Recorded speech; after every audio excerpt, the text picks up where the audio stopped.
ছেলেরা গাই দোহায় মুরগি হালাল করা কি করা যাবে? আচ্ছা, কোনো মেয়ে ছেলে মহিলা যদি আপনার গাই যদি দোহায়, গাই দোহা জায়েজ, গাই দোহা জায়েজ, আর তার দহনকৃত দুধ খাওয়াও জায়েজ।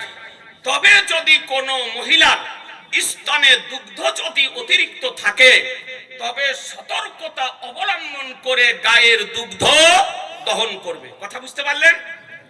আচ্ছা, কোন মহিলা মুরগি হালাল করতে পারবে? মুরগি কেন, গরু, ছাগল, হাঁস, মুরগি, পোল্ট্রি, যে কোনো হালাল পশু ফতোয়ায়ে আলমগীরিতে লেখা আছে, সুন্নি সহি আকীদার ব্যক্তি মহিলা যদি হয় সে আপনার হালাল করতে পারে, তার হালালকৃত পশুর মাংস খাওয়া যায়।